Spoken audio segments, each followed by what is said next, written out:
আজকে সরস্বতী পুজোর জন্য কিন্তু দেখো সকাল সকাল আমার 3 বাচ্চা হলুদ দিয়ে স্নান টান সেরে একদম রেডি হয়ে গিয়েছে। এখন যাবে অঞ্জলি দিতে।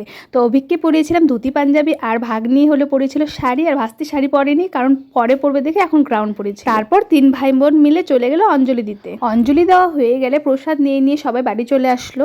এখন ভাগ্নি যাবে বান্ধবীদের সাথে ঘুরতে, তার জন্য দেখো শাড়িটা একটু ঠিক ঠিক করে দিলাম। আর লাল শাড়িটা পরে দেখো ভাগ্নিকে একদম লালপুরি লাগছে, তাই কি না?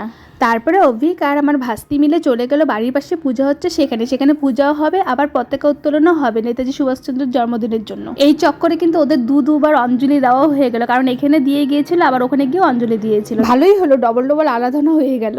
তারপর দুপুরবেলার দিকে এই যে প্রতিবারের মতো ডিউটি, আমাকে শাড়ি পরিয়ে দিতে হবে। তো এই শাড়িটা ছিল আমার শাড়ি। ও এতগুলো শাড়ির থেকে কোনোটা পরবে ডিসাইডই করতে পারছিল না, লাস্টে এই কারো শাড়িটা ডিসাইড করলো। তারপর ওকে সুন্দর করে শাড়ি পরিয়ে একদম দেখো চুল টুল আছড়ে দিয়ে গয়নাগাটি পরিয়ে, আর এই হলো ওর ফাইনাল লুক। দেখো কি সুন্দর লাগছে, একজন লাল পরি একজন কালো পরি হয়ে গেল।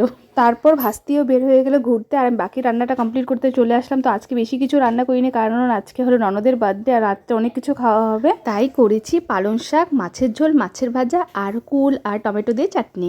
তারপর আমরা অল্প রেডি হয়ে নিলাম, একটু বেরোবো। তো কোথায় যাচ্ছি সেটা না হয় অন্য কোনো ব্লগে দেখাবো। তো এখন বাই।